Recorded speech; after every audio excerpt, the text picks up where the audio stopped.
존경하는 국민 여러분, 오늘은 무너진 대한민국이 왜 이렇게 되었는가 하는 그 원초적 이유에 대해서 요즘 근래 제가 전국의 청년대학부 젊은 애들을 지금 너하라로 불러서 토크를 하는 중에 그 한 축이 정교조였었다는 것을 과거에도 알았지만은 젊은 애들과의 대화를 통해서 이 정교조가 완전히 이것은 오늘날 대한민국을 이렇게 망쳤구나 하는 것을 다시 확인을 했는 중인데, 또 한 축이 있습니다. 그게 뭐냐 하면 통역단 사건입니다. 통역단 사건은 과거예로 끝나지 않고 지금도 통역당이 계속 진행되는 것을 우리가 확인하고 있습니다. 그럼 도대체 어떻게 통역단 사건이 대한민국을 무너뜨렸는가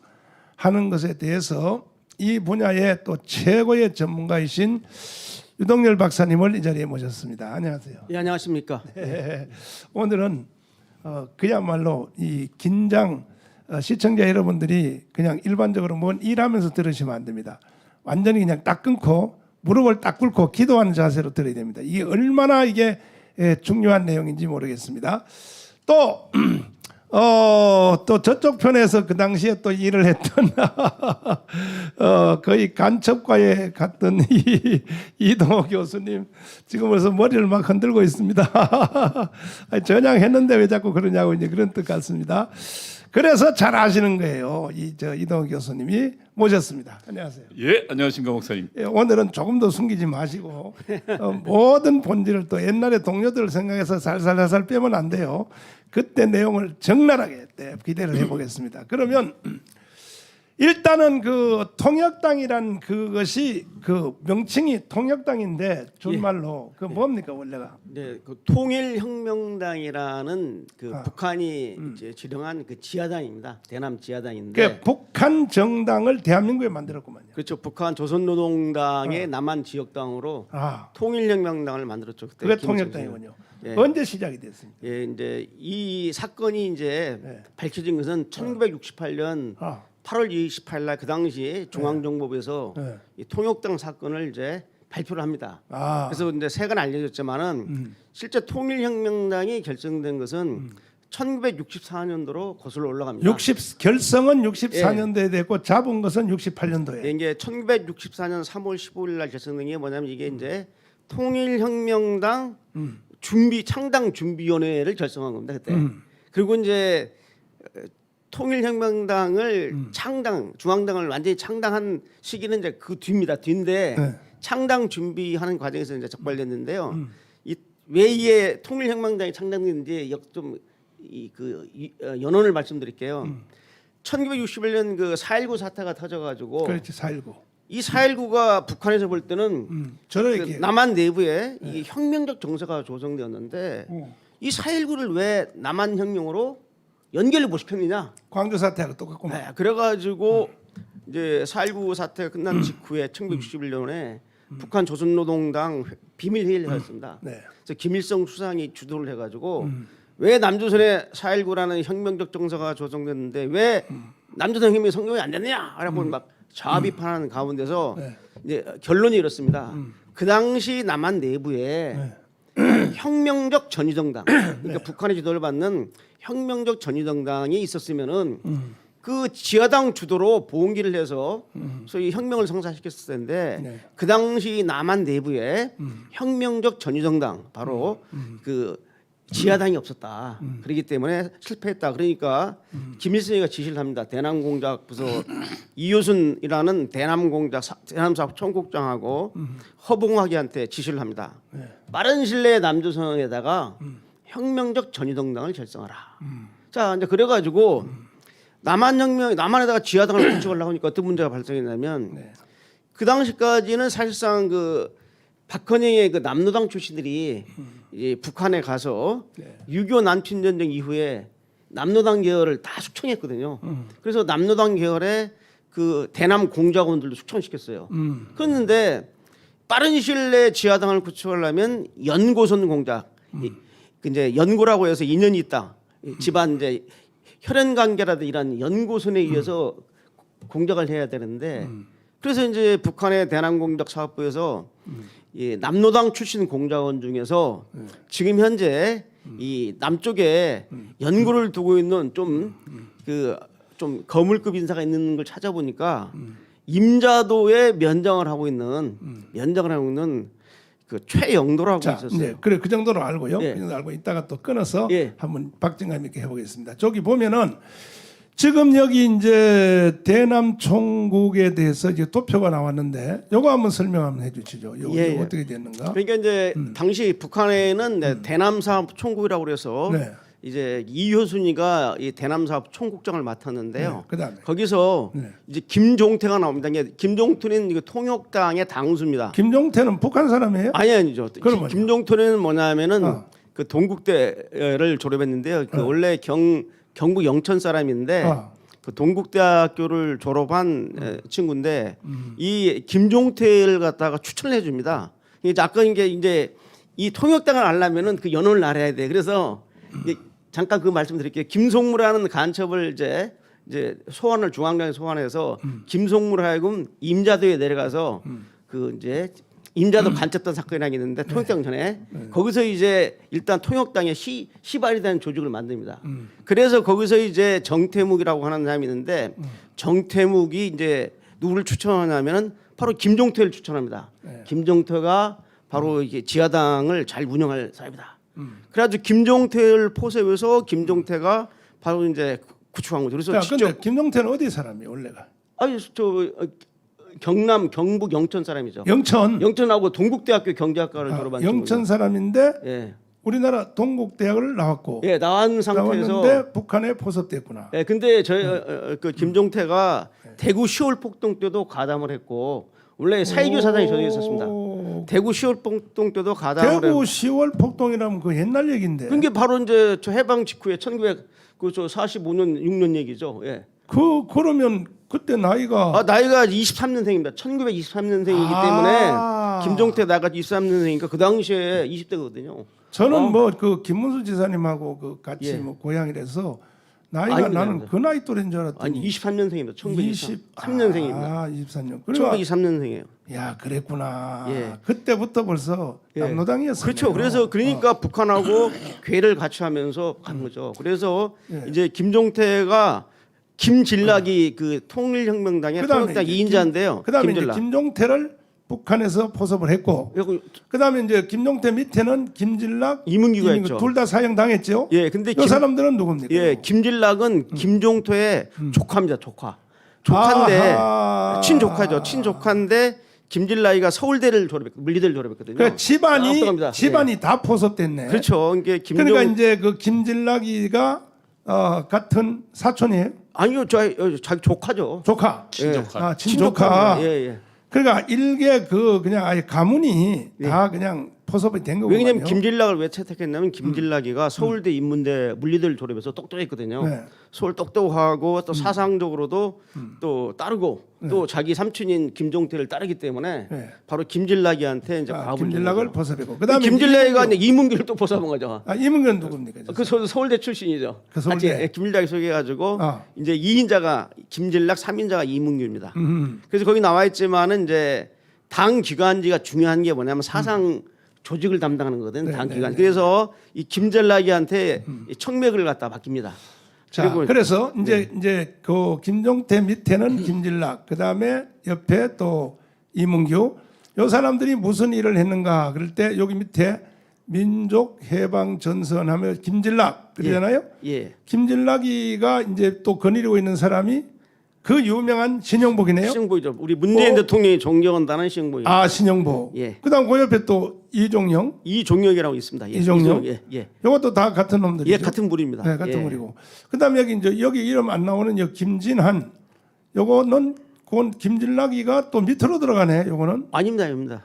그 잘못 쓴 겁니다. 잘못 김진락이는 쓴 거예요? 2인자이기 때문에요.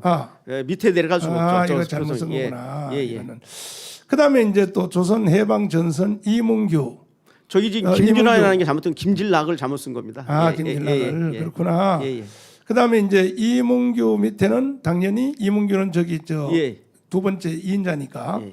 밑에는 이재학, 윤상환. 이 사람들은 잘 아니 그것부터 설명할 수 있는데 신용문 기태가 누구냐면 바로 네. 전 그 총리 그 누구죠 그 한명숙. 한명숙 총리의 부인 남편인 남편, 박성준이가 바로 신용무기가 포섭한 바로 밑에입니다. 신용무의 하부선이에요. 박성준이가. 그다음에 이쪽에 조직표에 남조선 해방 전략당 지도부. 예예. 요거는 이제 권재혁. 요건 이름 예. 처음 들어보는데. 아 이것도 다 그 같은 부류들입니다. 그다음에 이거 그 당시에요 158명을 저 검거를 해서 그러니까 전체 통역당 등치가 158명. 8명입니다. 8명 중에 거대하네. 8명 158명을 검거해서 네. 53명을 구속시켰습니다. 지금 그러니까 저 여의도에 있는 국민의힘당보다 더 그렇죠. 왜 더 큰 세네. 밑에가 쫙 이야. 깔려 있으니까요. 그다음에 저게 그 당시에는 어떻게 되냐면은 저 밑에까지 그 면당, 군당, 면당까지 조직 체계를 갖춰놨어요. 네. 그런 상태에 적발돼 본 거죠. 네. 그다음에 이제 이쪽 밑으로 내려가면은 예. 신영복하고 이종영이가 또 뭘 밑으로 무엇을 운동했냐면 세문화연구회 해가지고 역사분과위원. 역사를 그때부터- 장악해야 되니까. 그때부터 역사를 가지고 장난을 쳤구나. 예. 그래서 오늘날 대한민국 역사가 다 뒤집혔구나. 그다음에 사회분과위원. 이건 이제 시위하고 데모한 놈들이지. 정치분과위원. 이거 완전히 청와대 다 넘어갔죠 지금. 경제분과위원. 이거 돈을 다 장악했구나. 법률분과위원. 문화가 중요하니까. 그 이게 참 민변, 법조계 민변 뭐 이런 것들이 다 이제 이렇게 해서 생겨났지 않겠느냐 이런 생각이 되는데 또 문화 이건 방송 뭐 통신 뭐 다 있잖아요. 다 연극, 영화 이런 것도. 문화예술. 자 이렇게 도표만 봐도 오늘날 대한민국이 왜 이렇게 무너졌는지 도표 안에 벌써 훤하게 냄새가 납니다. 이렇게 보니까 이 도표가 조금 이제 부정확한데요. 제가 미리 오늘 그 통일혁명당을 주제로 한다고 알았으면은 좀 자료를 가져왔을 텐데 갑자기 전화 받고 여기 도착해서 통일혁명당 하자고 그랬었는데요. 다음 시간에 나중에 제가 좋아요. 자료를 좀 제공할게요. 그다음에 다시 예. 아까 도표 다시 봐요. 다시 도표 다시 봐요. 저기서 도표 보면은- 민족해방전선을 소개를 좀 해야 됩니다.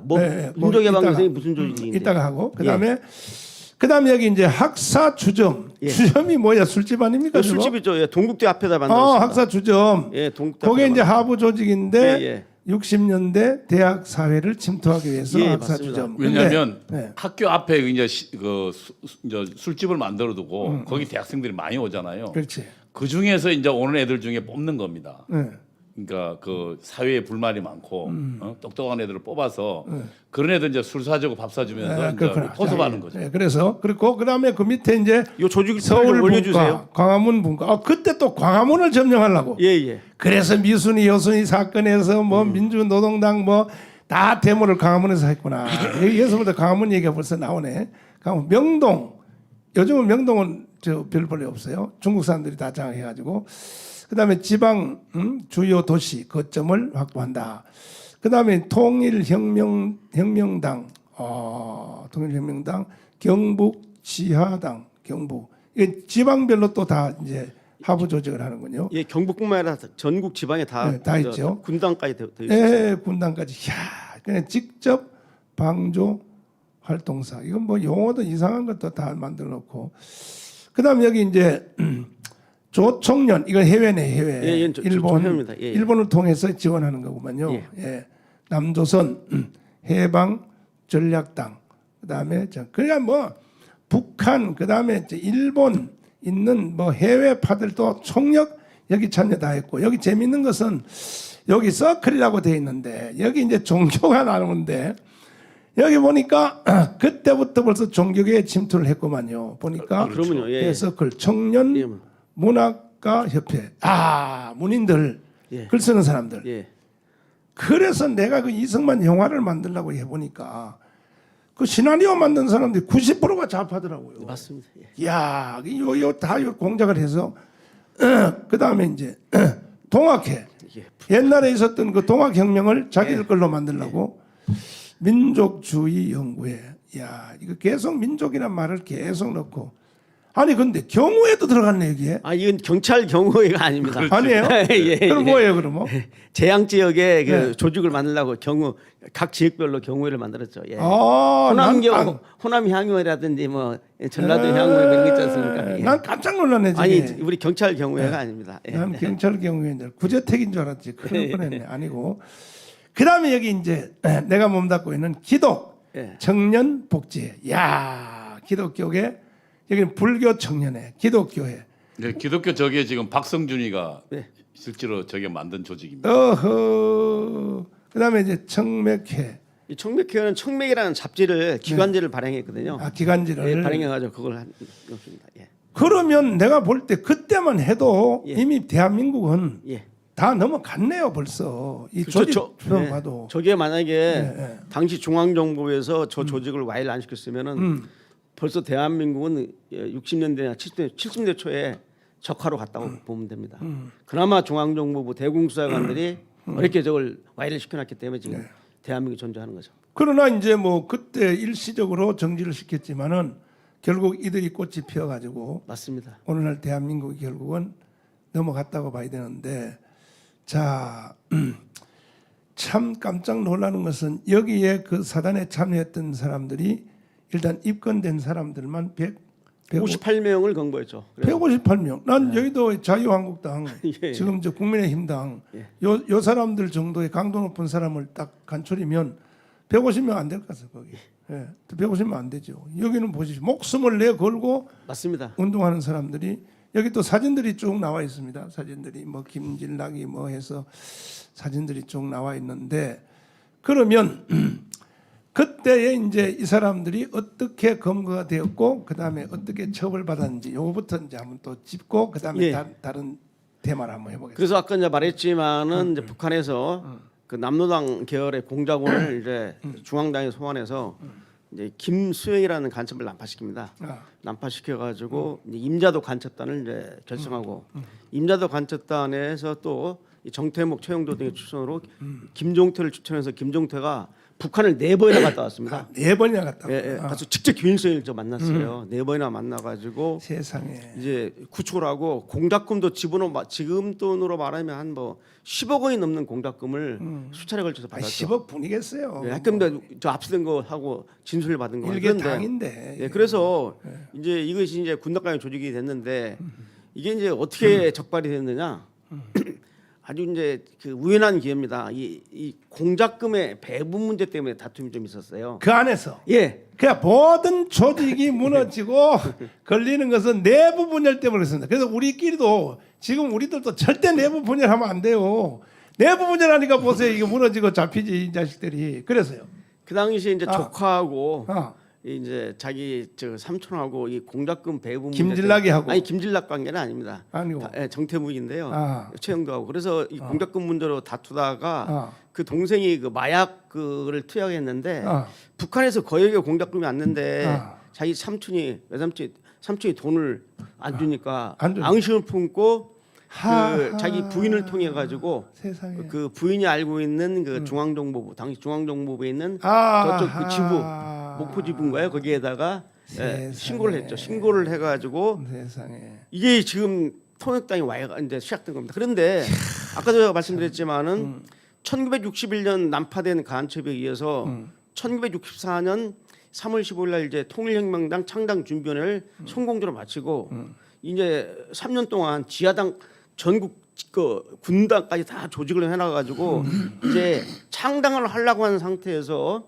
사소한 문제 때문에 이제 바로 이제 발단이 돼가지고 이제 조사를 쭉 추적 조사를 했죠. 그런데 이제 적발하기는 언제 검거를 했냐면 1968년이거든요. 그래서 이제 북한에서 내려온 돈을 서로 많이 가지라고 조카하고 삼촌하고 싸우다가 결국은 이것이 다 뽀록이 났는데, 이거는요 우리 쪽에도 마찬가지예요. 지금 강화문 운동 제가 하고 있지 않습니까? 강화문 운동에 거기에 수백 개, 천여 개의 시민단체 있거든요. 있는데 이것도 보니까 다 돈 때문에 싸워요. 우리도 보면은 돈 때문에 싸워가지고 우리 편을 검찰에다 고발을 하더라니까요. 이 강화문에 우리 편 사람들도 보니까. 야, 근데 그러니까, 목사님 더 중요한 거 있습니다. 네. 그 당시에 그 김종태의 그 저 뭐야 이제 형이 김상도라고 있습니다. 네. 김상도가 자유당 국회의원이었습니다. 그래가지고 김종태가 이 자유당 국회의원인 저 상도에 보좌관을 지금 말하는 보좌관을 냈어요. 국회의원 보좌관을. 이게 지금 통역당의 당부가 그 전에 그 친척이죠. 바로, 친척. 예? 친척 아니에요? 친척이 자기 좋으니까요. 예. 김상도의 보좌관을 했으니까. 그러니까. 예. 그것도 우파. 예, 그러니까 정치권에다가 달을 냈는데 이 조직은 왜 중요하냐면 네. 그 규모의 광담도 있지만은 아주 우리 정치, 경제, 사회, 문화, 종교, 과학 모든 분야에다가 쉽게 말하면 자기 그 프락션들을 다 침투를 시켜놨고 네. 여기서 끝나는 게 아니라 북한과 계속 연결하면서 쉽게 말하면 아까 조국 해방전선 등의 조직을 통해서 결정적 시기가 되면은 무장봉기를 하려고 그랬습니다. 그렇지. 예를 들어서 4.19 같은 사태가 또 터지면 바로 통역당이 이제 지하에서 위로 올라와 가지고 직접 무장봉기를 이제 선도하고 이걸 갖다가 이제 지도하는 거죠. 자, 이제 그렇게 되고 그다음에 이제 우리 저 교수님. 그때 일망타진이 되어서 이제 저 두 명은 사형당했나요? 그러니까 김진락이하고 예. 또 이문규 사형당했고 김종태도 김종태. 사형당자 맞죠? 예, 사형당자 예, 맞습니다. 사형당했고 그다음에 이제 그 누구야 그 그 후에 이제 그 유명한 이제 드디어 한명숙 신영복이. 신영복. 그다음에 박성준. 신영복 몇 년 살았나요? 18년 살았어요. 처음에는 무기징역 받았죠. 예, 무기징역 받았다가 사형 받았다가 무기징역 받았다가 사형 받았다가 무기징역으로 무기징역을 감형됐다가 다시 18년 살았어요. 18년을 살고 전향 각서를 이제 쓰고 거짓으로 썼다고 본인이 88년도에 나왔는데 98년도 말지에다가 자기는 한 번도 그 이념을 배반한 적 없다고 이미 이야기한 적이 있습니다. 그러니까 거짓으로 전향각서 쓰고 나온 거죠. 그런데 그 사람에 대놓고 문재인 대통령은 평창 동계올림픽에서 내가 가장 존경하는 한국의 사상가라고 떠들어댔으니 그러니까요. 이 문재인도요 이거 완전히 이거는 보니까 국가 반역자예요 이거 완전히 문제는 그 내용 알고 있습니다. 알고 있죠. 예. 그리고 근데 또 더 문제는 뭐냐면 그런 대통령이 연설을 막 내깔려도 국민들이 가만히 있는 거야. 그럼 국민들이 더 멍청한 거지. 그러니까 보면 이제는 모든 책임이 국민들한테로 넘어갔어요. 그렇게 좋으면 그냥 조선인민공화국으로 그냥 갑시다. 그냥 대한민국 가고 난 미국으로 이민 갈랍니다. 이민 갈 테니까 우리 국민들이 뭐 이런 개자식을 보고도 대통령을 그냥 가만히 있으니 그럼 어떻게 하겠어요? 뭐 공산주의도 백성이 좋으면 그대로 가야지. 나는 미국으로 이민 가면 돼요. 교수님은 저 미국에 못 가지. 예, 전 못 갑니다. 그렇지 못 가. 전 교수님은 여기서 죽어야 됩니다. 그 죽어야 돼요? 예. 그러면 교수님 혼자 책임지고 다 해결하세요. 싸워야죠. 뭐. 난 미국으로 갈 테니까. 자, 그런데 어디 가십니까? 그다음에 이제 그다음에 더 본질적인 지금 오늘 이 주제를 다시 하는 이유는 그때의 사형당하고 무기징역하고 해서 일망타진됐던 바로 그들의 세력이 그 후에 다시 그들이 활동해서 오늘날의 대한민국을 결국은 그들의 목적지를 달성했다는 거죠. 대한민국이 무너졌다는 거죠. 예. 그것을 좀 제가 좀 설명을 드리면 제가 이제 이 내용을 누구한테 들었냐면 부여간첩한테 들었거든요. 뭡니까 그 김동식한테 제가 김동식하고 그러니까 대한민국의 그러니까 적화 전략에 대해서 같이 이제 책을 만드는 과정에 김정식이 이런 이야기를 하더라고요. 자기가 북한에서 간첩 교육을 받을 때 그 통일혁명당 우리는 지금 다 와해된 걸로 알고 있잖아요. 그렇지. 그런데 북한의 전설적인 그 여자 간첩이 내려왔다. 이화여대 출신인데 지역은 모르겠고 그 여자 간첩이 온몸에 이를 다 뽑았답니다. 그럼 얼굴 형태가 그러니까 사람들이 몰라 보니까 이를 뽑고 의치를 하고 내려와서 그 여자 간첩이 통일혁명당은 재건을 하고 돌아갔다. 그래서 북한에서 영웅칭호를 받았다고 그러거든요. 그 사람의 제보가 있었구나. 예. 그러니까 지금 저희들 얘기로는 김동식 얘기로는 우리는 통역당이 와해된 걸 알지만 사실은 와해되지 않았다는 거죠. 재건했고 그다음에 또 하나는 간첩들은 공작할 때 보통 우리 유동열 원장이 자꾸 이야기하지만 복선 포치라는 걸 하거든요. 하나가 와해될 경우에 다른 선을 만들어 둡니다. 그러니까 그 다른 선을 살린 것이 아닌가 이렇게 추측을. 자, 그래서 결국은 이제 어디로 가려 그러냐면 박성준으로 가려고. 그렇죠. 예. 이제 우리가 시작했는데 그럼 박성준은 어떤 사람입니까? 박성준은 신영복 직계입니다. 그리고 신영복 당시 직계. 25살이고 대학생이었고요. 서울대 경작과를 다니는 아주 엘리트 청년이었습니다. 그러면서 그러니까 서울대 출신으로 엘리트였고 이는 이제 그 기독교 책이었고 그 다음에 이 소조를 맡았습니다. 그러면 학생 소조. 박성준은 그때 처벌을 어떻게 받았나? 박성준도 지금 15년도 형 살고 나왔으니까. 15년. 15년간요. 그것도 무기징역 받았는가? 처음에 시작할 때. 무기징역은 아니고 아마 20년인가 받고 그다음에 약간 감형돼서 15년. 그럼 박성준은 북한에서 내려온 간첩입니까? 간첩이죠. 왜냐하면 아니, 간첩 북한에서 내려왔나요? 북한에서 내려온 건 아니고 한국에서 살고 있던 대학생입니다. 그런데 포섭된 간첩이죠. 포섭된 간첩이죠. 포섭된 간첩. 예, 예. 그런데 박성준이가 예. 한명숙과는 어떤 관계가 있나요? 그러니까 그 원래 그 지금 통역당의 상부 지도선에 박성준한테 준 임무가 뭐냐면 한명숙을 근데 당시 이화여대 학생이 한명숙을 포섭하라 했습니다. 그래서 박성준이 한명숙을 포섭합니다. 그래서 통역당이 끌어들이는 거죠. 그리고 이제 그 포섭돼서 있다가 보니까 아마 서로 정부이 났는지. 근데 제가 그 감옥 갔다 와서 그 한명숙이가 지금 그럼 박성준의 그럼 부인입니까? 처입니다. 처? 예. 그런데 그 여자가 총리를 했잖아요. 총리를 했죠. 그러면 간첩의 부인이 총리한 거죠. 총리했는데 그 예. 간첩하고 같이 일생을 살고 애도 낳고 살았으면 그렇죠. 그 한명숙도 간첩 아닙니까? 그러니까 그거를 그 간첩이라고 이야기할 수밖에 없는 게요. 예. 한명숙이 감옥에 갈 때 목사님 아시지만 이게 돈 받아가지고 그 갔잖아요. 그러니까 누가 봐도 이거 부정한 일이거든요. 그런데 그때 그 민주당 지금 더불어민주당의 극우위원들 55명이 떴습니다.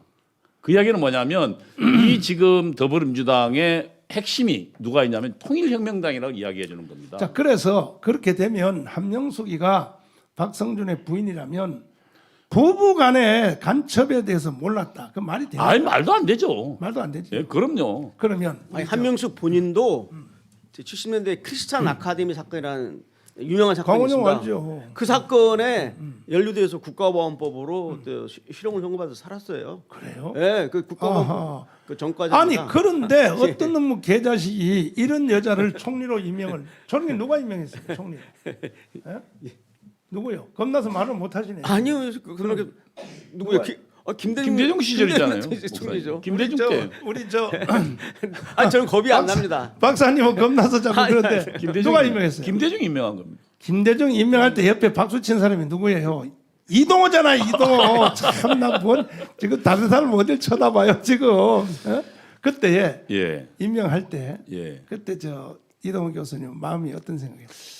아니 뭐 저야 그 한명숙은 이제 그 후에도 제가 이제 박성준하고는 인연이 있거든요. 3년간 세미나를 같이 했습니다. 박성준하고? 예, 감옥 갔다 오고 난 다음에. 그래서 이제 앞으로는 우리 교수님을 나는 좌파라고 하지 않고 교수님도 간첩이구만 보니까 맞네. 그러니까 아니 박성준하고 같이 세미나하고 다녔으니까 예. 간첩이지 뭐야. 예, 박성준하고. 근데 궁금해. 내용이 뭐였어요? 그 세미나를 그때 박성준은 저희한테 어. 공산주의는 그 우리의 위대한 북한이 있기 때문에 끝나지 않았다.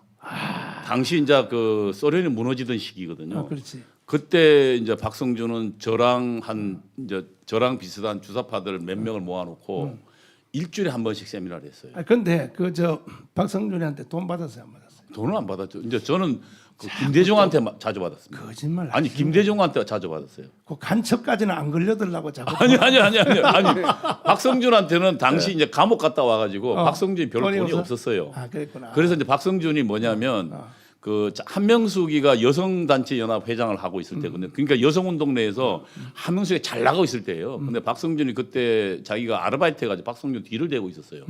근데 이제 저는 그 전에 이제 전대협 연사국장 할 때 김대중 씨 만나면 꼭 돈을 줘요. 김대중 씨는 그 돈 항상 그러니까 비서가 나갑니다. 비서가 나가면 자기 주머니에서 딱 뽑아가지고 돈을 줘요. 그 돈 어디서 나왔어요? 모르죠. 그 저 옛날에 그 근데 제가 하나는 또 증명할 수 이거 제가 한 번도 얘기는 안 한 건데 그 누굽니까 그 거기가 그 북한 갈 때요. 그 누굽니까 서경원. 아니요 임수경 북한 보낼 때요. 그 돈 김대중이 냈어요. 일부를. 이제 실토를 하시면 어떻게 해요 예, 도대체가. 그때 김대중의 이제 비서가 제가 담당 비서가 우리 연세대 동기였거든요. 근데 그 친구를 통해서 임수경이 방북하는 비용을 댔습니다.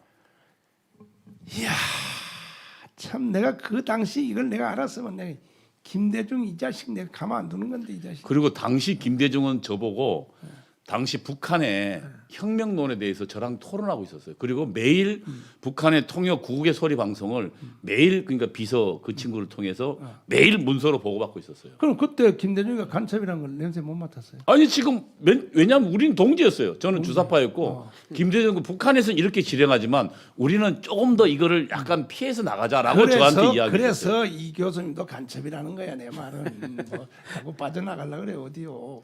예? 내가 보니까 이제 보니까는 최고의 간첩의 왕은 김대중이구만. 김대중입니다. 그것도 시인하시네. 예, 예. 그 나는 김대중이라 소리 안 했어요. 그냥 물어보고 왜냐하면 왔어요. 이 내용을 제가 또 누구한테 들었냐면 황장엽 선생이 이제 김일성하고 같이 앉아 있을 때 하루는 김대중 관련 보고를 하더래요. 그런데 김대중이 이제 그 간첩한테 돈을 받은 겁니다. 근데 양쪽 간첩 양쪽으로 돈을 받은 거예요. 근데 왜냐하면 이거는 이제 양쪽 조직들은 서로 차단이 되게 모르거든요. 근데 김대중 이쪽으로 또 받고 저쪽으로 돈을 밝혔죠. 그래서 그거를 김일성이 듣고는 뭐라냐면 허허 그 친구 대단하구만. 아 김대중이 저 김일성이가 예 예. 하하 이게 나는 왜 기는 놈이 예, 있네 이거. 예, 그러니까 양쪽한테 다 양쪽 돈을 따로따로 돈 받으니까. 받으니까. 그러나 김일성은 다 알고 있었고. 예 예. 그리고 그거를 이제 황장엽 씨가 듣고 김대중 돈 받는 거 보고 받는 걸 자기 옆에 있었다. 이야. 그러니까 김대중이 당시 이제 일본에서 활동할 때 자 그런데 그때 아까 말했던 서 누굽니까? 서 그 국회의원 북한 가서 돈 받아온 사람. 서경원이요. 서경원. 김대중 저 비서였었죠. 그렇죠. 이 서경원은 누구냐면은 이제 카농이라고 카톨릭 농민회라고 해서 그저 좌파 계열이죠. 좌파 농민 운동을 했는데 카농 회장을 지내가지고 그 길로 이제 국회의원까지 됐습니다. 국회의원까지. 근데 그 사람 그 당시 이제 밀입국을 했죠. 그 사람 처벌 받았어 안 받았어? 다 됐죠. 받았어요? 그래서 서경원이가 이제 북한을 갈 때 김대중 대통령이 근데 그때는 대통령이 아니죠. 김대중이가 돈을 준 거죠. 돈을 줘서 그 돈을 갖고 이제 갔다 왔는데 갔다 와서 서경원 이제 간첩 사건이 터져서 난리 났죠. 그런데 서경원이가 와서 한 얘기가 재밌습니다. 자기는 그 통일 운동을 하기 위해서 북한을 갔고 자기는 그 북한 돈 받은 걸 갖다가 북한에 돈을 주면서 DJ한테 좀 갖다 주라고 그랬어요. 그걸 전달하면서 나는 통일 자금을 받아왔다.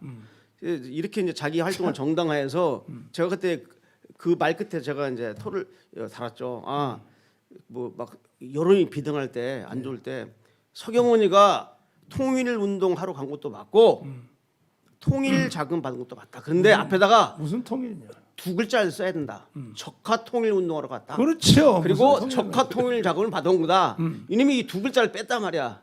예, 그 너무 흥분하지 마십시오. 제가 이랬는데. 자 그러면 나는 김대중이가 그 조총련을 통해서만 돈 받은 줄 알았더니 이게 아니에요. 노골적으로 아예 간첩한테 받았네. 아까 지금 말씀했지만은 지금 그 저도 그 얘기를 들었거든요. 황장엽 선생한테 같이 있었습니다. 그 얘기를 들었는데 김대중이는 조총련 쪽을 통해서도 북한 자금을 받았고 또 북한의 연락부 쪽을 통해서 받았기 때문에 이제 그 얘기가 이제 보고가 되니까 그 정확한 표현을 말하면 그 황장엽 선생 말에 의하면 이 김일성이가 머리를 이렇게 탁 뒤로 올리면서 그 양반 재밌구만 이게 정확한 표현입니다. 그때 자 황장엽 선생 그러면 이럼에도 불구하고 이것이 분명한 정도가 아니라 이것은 무슨 뭐 빼도 박도 못할 사실에도 불구하고 예.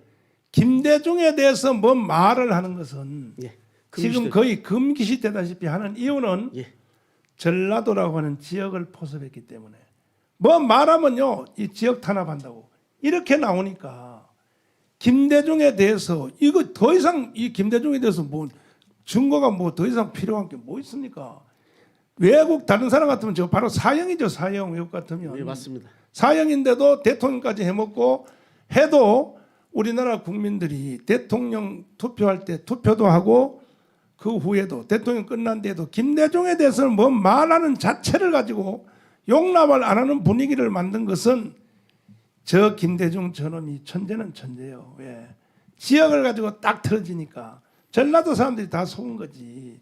예? 마치 자기 지역을 살려준다고. 그래서 김대중 대통령이 대통령 된 뒤에 세상에 국가 돈을 가지고 뭐 5억 불도 갖다 주고 어떤 그 국회의원의 그 정언에 의하면 전체 합하면 50억 불을 갖다 줬다는 말도 있고 한데 지금도 김대중이가 북한에 갖다 주려고 하는 것이 미국한테 잡혀가지고 미국 캘리포니아에 이제 잡혀 있는 수표 다시 한번 보여줘봐라.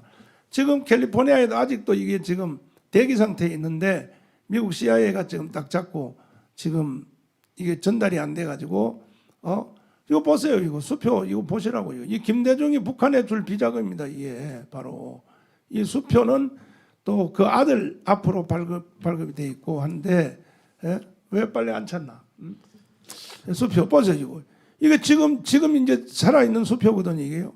미국의 캘리포니아 은행 또 저 동부 은행에 약 12억 불이라고 이렇게 지금 파악이 되고 있습니다. 이게 지금 미국한테 잡혀가지고 지금 빼도 박도 못하고 이 돈이 미국에 지금 보관되어 있는데 이것을 수사하는 국정원 직원을 감옥에다 가뒀어요. 감옥에 가뒀죠. 현재 네. 이런 나라가 어디 있습니까? 도대체가 세상에 아니 이걸 수사하는 사람을 지금 저 서울구치소에 가둬놨단 말이에요. 국정원 직원을.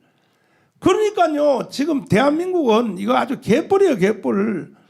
대통령이 간첩일지라도 간첩에 대해서 말도 못하고 수사도 못하게 하고 수사하는 사람들을 오히려 깜빡이 집어넣어버리고 이래도 가만히 있는 국민이라면 에이 나 이번에 한번 해보고 안 되면 난 미국으로 가버리지 안 되겠어. 난 이런 나라에 살 의미가 없습니다. 이게 뭐 하는 겁니까 도대체 대한민국이 말이지.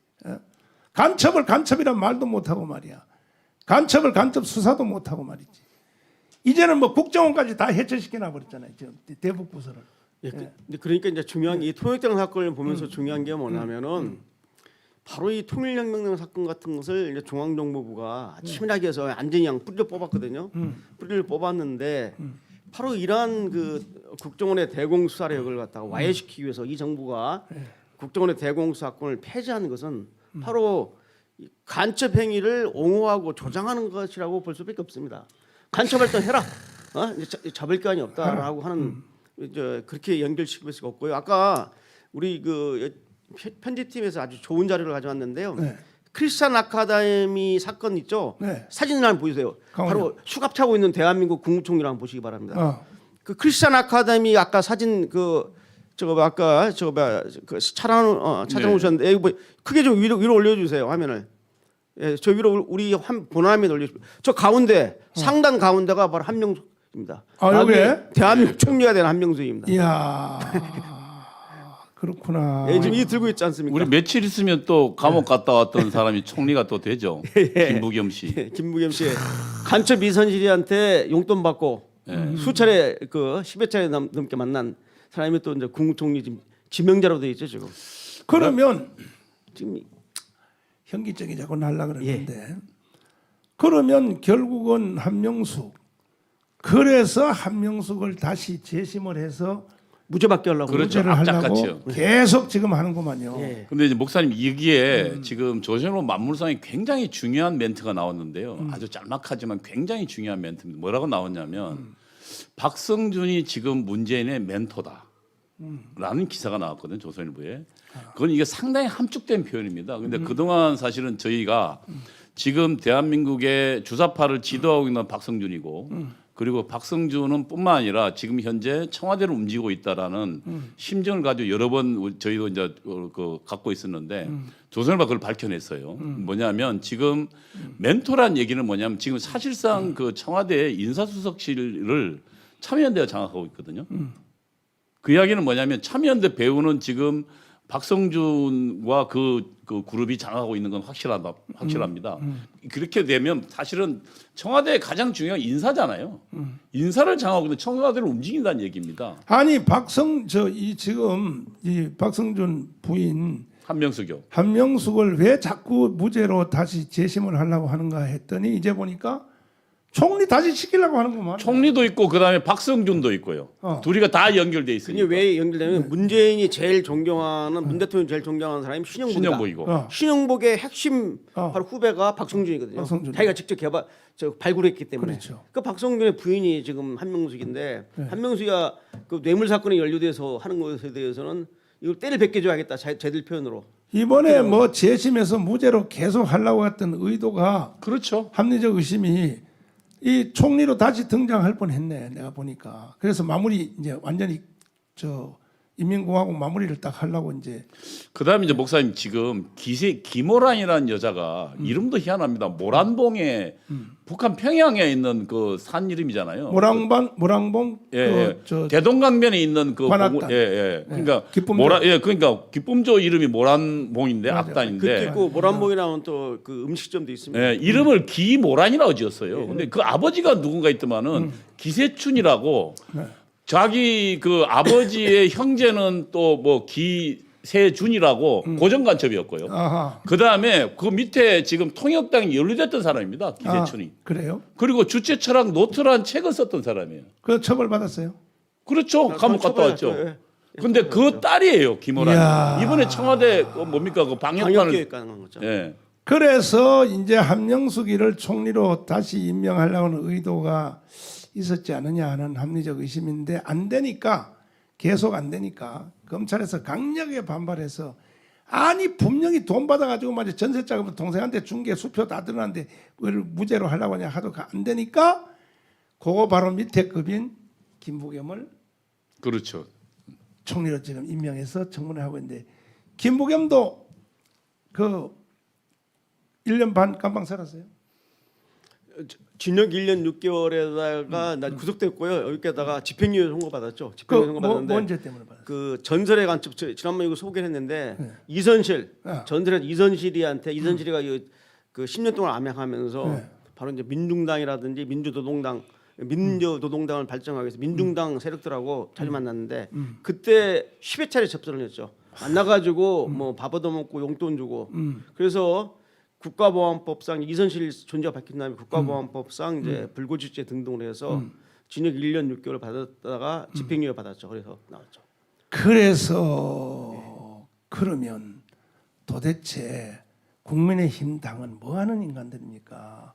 저런 사람을 데리고 청문회를 하면서 그렇죠. 그 지난번에 행정안전부 장관 청문회 때도 보니까 그걸 지적을 못 하더라고요. 야. 그런 걸 지적해야죠. 왜냐면 네. 행정안전부 장관은 바로 휴야에 경찰청이 있지 않습니까?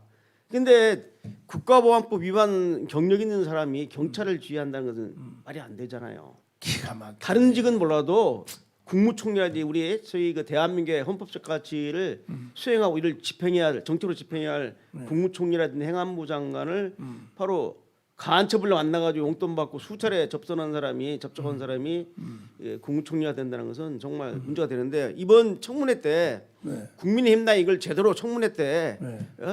이 국가 간의 문제다라고 공격을 해야 되는데 제대로 밝혀야 되는데 그런 걸 할 국회의원이 있는지 모르겠습니다. 지금 국민의힘 한번 좀 지켜보려고 합니다.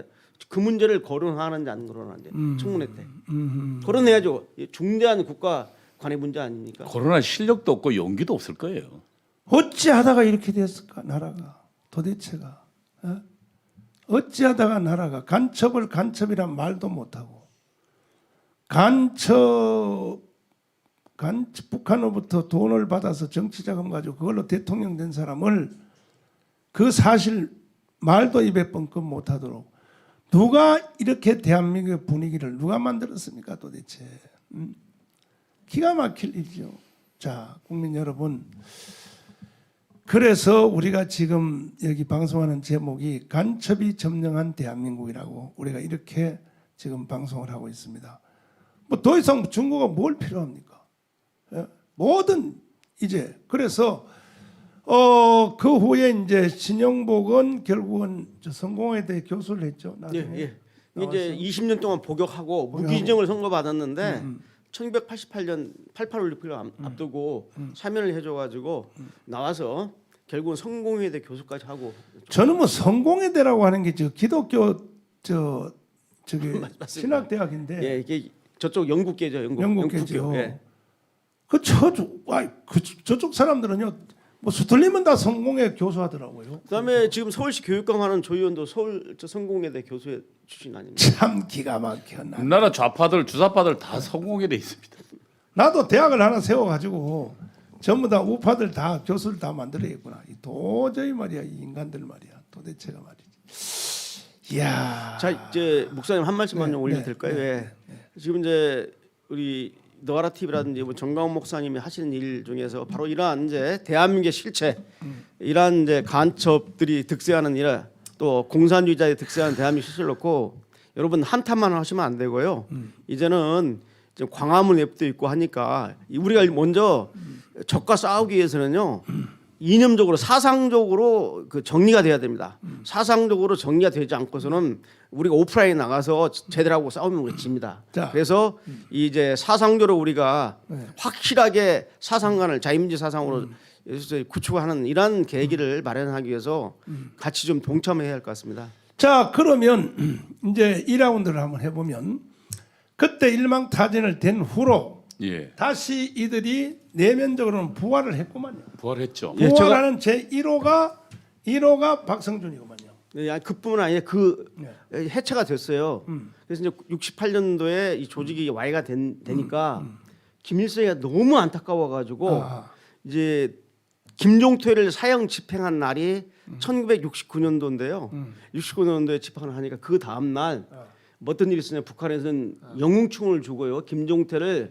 김종태 그 대학을 만들고 김종태 또 학교를 만들고 이렇게 또 평양시내에 김종태 거리가 있을 정도로 네번이나 월북에서 만난 김종태에 대한 예찬이 컸죠. 그리고 나서 억울하니까 69년도에 바로 북한이 뭘 발표했냐면은 통일혁명당이 창단되었다라고 하면서 통역당 강령하고 통역당의 그 창당 선언문을 발표를 했습니다. 그 대남 흑색 방송을 통해서. 네. 자, 그래가지고 그걸 대응해 온 게 지금 뭐냐? 통역당 목소리 방송이라는 대남 흑색 방송이 바로 그겁니다. 그리고 그 뒤에 이 통역당은 80년대 명칭을 바꿨죠. 한국 민족 민주전선이라는 이름을 바꿨고 또 이제 2000년대에 반제 제국주의 반대하고 민주운동 반제 민주전선으로 바꿔가지고 현재까지 이어지고 있고요.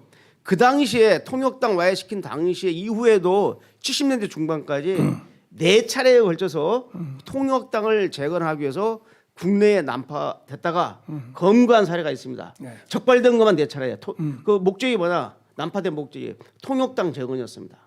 그만큼 김일성이가 통일혁명당의 재건에 엄청 힘을 쏘았고 결국 재건됐네요. 지금 우리가 그 적발은 못했지만 이런 상황에서는 통역당 후신들이 뿌린 씨앗들이 지금 2000년대 발화해서 대한민국을 좌지우지하고 있다라고 우리가 이제 보는 거죠. 아니 검거된 거와 마찬가지죠. 그래서 그 후에 이제 그 핵심 세 사람은 사형을 받고 이제 박성준은 신형 박수는 무기징역을 받았습니다. 무기징역을 받았다가 20년만 살고 나왔죠. 20년 살고 박성준도 나왔고 그렇고. 예. 그 사람은 성공회대 예.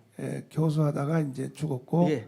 소주 아침 이슬도 만들고 네, 처음처럼. 처음처럼 점천도 만들고 그래서 결국은 그들이 재건을 했다고 봐야 되고 지금 현재 살아있는 사람 중에 핵심은 박성준이라고 봐야 되고 예.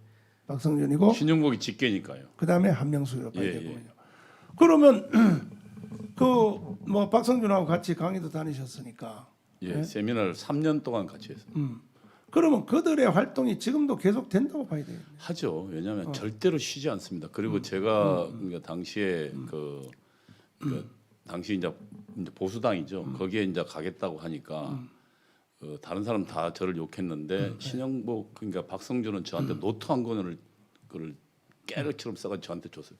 근데 제가 그걸 왜 버렸는지 모르겠는데 당신이 들어가서 이거라도 꼭 해라. 그러면서 저한테 지시서 같은 거죠. 이야. 노트에다가 깨알처럼 써가지고 그리고 이 박성준 사람 굉장히 꼼꼼하고 굉장히 그 지적인 사람입니다. 그리고 이 공부도 많이 했고요. 그러니까 공부는 그 해봤자 뭔 주로 공부? 좌파 공부죠. 그건 공부. 그다음에 이제 또 우리 자유주의 신학 공부도 많이 간첩 했고 공부지. 자유주의 신학도 많이 했고 저기서 지금 그다음에 사진이 이제 나와 있습니다. 저희들이 좀 이 내용을 좀 알 수 있는 게요, 목사님. 이제 우리는 이제 전부 알기에 이제 주사파를 학생 운동에 도입한 게 김영환으로 알고 있잖아요. 근데 사실은 김영환이 이제 그 내부에서 이론 투쟁에서 졌거든요. 그때 김영환한테 북한의 주체성을 알려준 사람이 있습니다.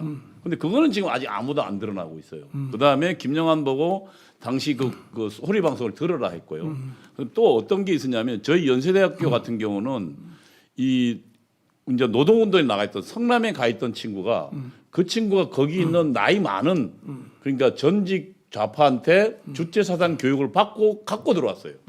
그러니까 김영환이 이게 대한민국 전체 주사파를 뿌린 게 아니고 김영환은 서울대 일보고 연세대 같은 경우는 그러니까 당시에 노동운동 갔던 친구가 거기서 역으로 갖고 들어온다고요. 그 이야기는 뭐냐면 노동운동에 그러면 그 친구를 가르쳤던 친구는 통역 잔당이라고. 자, 그래서 이제 결국은 그 현재 살아있는 사람 중에서는 통역당에서 지금도 그 운동을 계속 진행하는 걸로 박성준이죠. 봐서 핵심은 박성준이죠. 그다음에 그와 함께 부인이 된 한명수. 예. 이 사람들은 지금도 거의 계속 수령급입니다. 수령급. 수령급이죠. 예. 계속 밀어제끼고 그다음에 3인자는 이제 이동을 하고 있었는데 이동호는 이제 전향을 해가지고 지금은 이제 대한민국 편에 서서 목숨 걸고 하는데 이동호 교수님 예. 조심하세요. 왜 조심하냐면 예. 북한이 우리 민족계의 방송에서 내가 강화문 운동하는 걸 보고 정광훈을 죽여서 땅에다 묻어라 계속 방송했거든요. 그리고 내가 깜방 갔거든요.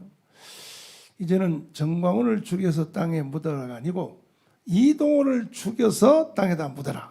영광이죠. 뭐. 이 방송이 곧 나오기 직전이에요. 영광이죠. 근데 그 전에 한번 방송 나왔습니다. 그 유동열 원장하고 그때 이제 맨 처음에 제가 전향하고 맨 처음에 국회에 들어가서 증언했거든요. 네. 그때 이제 지금 이것은 민주화 운동 아니다. 사회주의 혁명 운동이고 우리는 주체사를 신봉해 한 번도 자유민주 신봉한 적 없다라고 증언했거든요. 국회 가서. 근데 그 다음 날 이 우리 민족끼리라는 거기 신문에 제가 이 거기서 증언하는 웃는 사진을 딱 내보고 저 배신자의 웃음을 보라고 바로 다음 날 나왔더라고요. 그 다음 날. 예. 이야 기가 막히네. 기가 막혀. 그러면 국회에 가서까지 그렇게 증언을 했는데도 예. 나 이제 저쪽 당에서는 아예 말하지 않겠어요. 저거는 뭐 말 안 해도 국민들이 다 아니까. 근데 도대체 자유한국당 이 개자식들은 뭐하는 인간들? 그 증언 다 해줬는데도 말이야. 우선 관심이 없습니다. 어유. 알려고 하지도 않고요. 그리고 또 하나는 그거 이야기하면 극으로 몰린다고 생각해서 아예 그 무슨 그 병자 그러니까 환자 취급합니다. 그런 내용을 하는 사람들. 심지어 난 뭐 거기까지도 말 안 했는데 날 보고 극우라고 그러고. 그러니까요. 안 되겠어요. 자, 우리 당 새로 만들어야 돼. 만들어야지. 강화문 당을 만들어야지. 이거 계속 뭐 저 국민의힘 당 저거 의지했다가는 그래가지고 국민의힘 정당에서 나중에 정권을 잡고 대통령 됐다고 칩시다. 뭔 희망 있겠어요? 뭔 그렇죠. 희망이. 그 아마 그 이명박 대통령처럼 또 그 청와대 뒷산 올라가서 뭐 아침 이슬 불러. 아침 이슬 부르겠죠. 뭐 또 이야, 벌벌 떨면서. 벌벌 떨면서 기가 막히는구나. 그래서 나는 다음에 지도자는 이승만과 박정희를 이어가는 세 번째 사람이 나와야 되는데 내가 아무리 눈 따고 쳐다봐도 이승만, 박정희 같은 사람이 지금 나올 가능성이 없습니다. 예?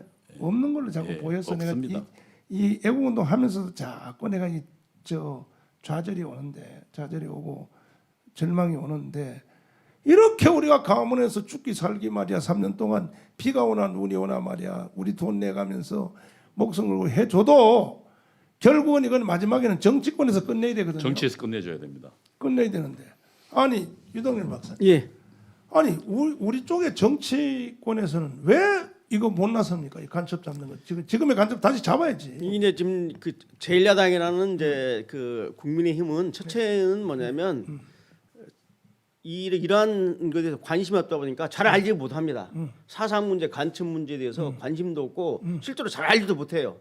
이게 지금 누구 어떤 인맥으로 어떻게 되는지. 국회에 가서 강의한 적 있어요? 예? 국회 가서 강의를 저는 하는 뭐 강의나 좀 세미나를 여러 차례 했죠. 국회의원도 뭐 국회에 가서? 예, 그러면요. 근데 안 들어요? 아니 그 제가 그래서 뭐 이 주제로는 아니지만은 여러 주제를 가지고 제 북한 관련해서 제가 세미나를 많이 했죠. 어쩌면 이제 그때 저한테 이제 많이 학습 받으신 분들 계시지만은 지금 국민을 움직이는 이 주류들을 보게 되면은 일단 사상적으로 정립이 안 돼 있어요. 전혀 모르죠. 말로만 자유민주자지 훈련된 자유민주자가 아닙니다. 전혀. 그러다 보니까 신영복을 존경한다고 하면 신영복이가 누구야? 이렇게부터 시작해서 문제를 풀어야 되는데 관심이 없으니까 뭐 그런가 보다 하고 별거 아니네. 뭐 민주화 운동가네 이런 식으로 생각하는 국회의원들이 지금 주류란 말이에요. 그러니까 문제 제기를 할 수도 없고 두 번째는 뭐냐면 아까 우리 이동호 원장님이 또 잠깐 말씀하셨지만은 자꾸 이런 사상적인 문제라든지 간첩 문제를 거론하면은 구구 수구 꼴통으로 매도당하는 그 분위기가 지배를 하고 있어요. 공천을 받고 앞으로도 잘 나가야 되는데 이 당 지도부의 눈밖에 나면 안 되기 때문에 그러다 보니까 알만한 사람들 입을 닫고 있고 그러다 보니까 지금 저 당이 지금 질이 멸렬한 그 당이 되는 거죠. 그러니까 통역당에 연루된 두 사람이 총리를 하니까 예? 한명숙 총리 했고 지금 또 김부겸 총리를 하니 간첩에 연루된 사람들이 국무총리를 두 사람이나 하니 이 나라가 망할 수밖에 없는 거 아닙니까 이거. 예? 참 기가 막히네 이거 참. 이거 방송을 참 해야 되는지 말아야 되는지. 지금 여기 정광훈 대통령 출마하세요. 그래요. 네, 열받으면 해버립니다. 정말 나가서. 가만 안 둡니다. 싹 쓸어버려요. 싹 쓸어버리고. 정신 나간 놈들 말이야. 이 정치한 놈들이 지금 뭐하는 인간들이야 말이야. 도대체가 말이야. 나라가 다 망했는데 말이야. 그러니까 광화문 애국 정당이 끌고 가야 됩니다. 지금 저 보수 정당에 이념도 없고 투지도 없는 사람들에게 대한민국 이 심각한 미래를 맡길 수 없거든요. 그래서 광화문 애국 정당이 끌고 가야 그나마 쟤들이 뭐 좀 조금 그래도 좀 일을 할 수 있을 겁니다. 그래서 끌고 가는 세력이 없으면 그 저 당은 제가 볼 때는 망할 겁니다. 여기 질문 하나 올라왔습니다. 요거 저 예, 지금 이제 그 채팅창에 올라온 질문 내용이 뭐냐면요.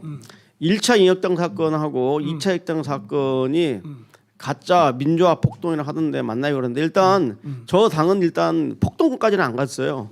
이게 이제 북한과 연계된 당인데 문제는 뭐냐면 대법원까지 해서 다 저 북한의 대남 지하당으로 확정 판결을 받았는데 이른바 이제 그 김대중 노무현 정부 시절에 쉽게 말하면 이제 재심을 신청해가지고 저게 다 지금 무죄를 받아버렸습니다. 제주도하고 똑같고. 근데 여러분 아셔야 됩니다. 무죄 받은 이유를 잘 보셔야 돼요. 그러니까 인혁당이 북한과 연계된 사실관계를 보는 게 아니라 그 당시에는 이제 수사를 할 때 워낙 남북한이 서로 대처하고 긴급한 상황이기 때문에 적법 절차를 안 지켰습니다. 예를 들면 영장을 제시하고 체포도 않고 데려와서 구속기간도 넘겨가면서 막 구금해서 수사를 하고 또 그러다 보니까 말을 사상범들이 그 자백을 안 하니까 좀 가혹행위를 했죠. 그래가지고 적법 절차를 안 지키고 가혹행위를 했다는 걸 갖다 입증을 해가지고 무죄를 받은 겁니다. 그러니까 재심을 하면 사실관계 인혁당이라는 이 조직이 북한과 연계된 조직이고 북한의 지도를 받아서 만드는 당이다. 네. 이런 것들을 사실관계를 규명하는 게 아니라 네. 이 자체가 적법 조차를 안 짓고 가혹행위를 위해서 얻은 진술이기 때문에 신뢰할 수 없다. 그리고 다 무죄를 받은 것이 전혀 사실 부근의 사건이 아니라는 것을 말씀드립니다. 예. 자 그러면 지금 이제 보니까 대통령이 3명이 북한 쪽에 속한 대통령이 3분 김대중, 노무현, 그 다음에 또 지금 이제 문재인인데 그러니까 뭐 정부가 3번을 지금 북한 편에 포섭 내지는 북한 편에 섰던 정부가 3번이나 지나갔고 하니까 이제는 문재인이가 아예 그냥 간을 배 바깥에다 내놓고 제주도 가서 질러대거든요. 이제 뭐냐 인민공화국으로 선포하노라. 오늘부터 대한민국은 인민공화국으로 선포하노라 하는 것이 제주도 4.3 사건에 가서 그 연설한 거 다 아시죠? 예.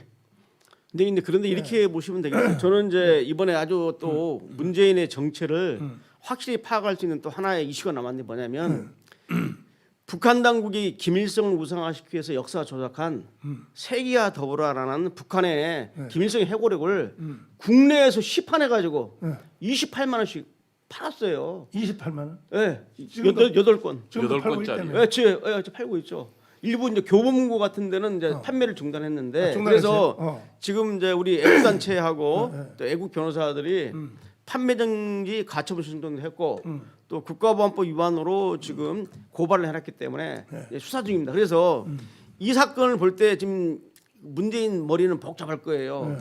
괜히 이런 척을 만들어 가지고 저걸 갖다가 위안화 시키다니 대한민국이 외국민들 들고 일어날 것 같고 저거 가짜라고 그 해고로 가짜라고 하자니 이게 북한 김정은이한테 눈밖에 나가지고 완전히 남북 관계 쫑날까 봐서 지금 이게 우리 문재인 정부가 입장이 지금 아주 난처할 것 같은데 이 문제를 북한이 역사 조작한 것을 가지고 묵인하는 사람도 역사 조작에 책임자입니다. 똑같이. 그렇기 때문에 똑같은 사람이기 때문에 문재인 정부가 대한민국의 건국 전통성을 완전히 부정하고 북한 김일성의 경력을 통째로 양 조작을 해서 날조한 김일성 회고록을 국내에서 백주 대낮에 저렇게 버젓이 지금 팔고 있다는 것은 정말 대한민국의 국채를 스스로 부정하는 것이기 때문에 이번 사건을 어떻게 문재인 정부가 처리하냐는 것고 우리가 다시 한번 문재인 정부의 성향을 명확히 볼 수 있을 겁니다.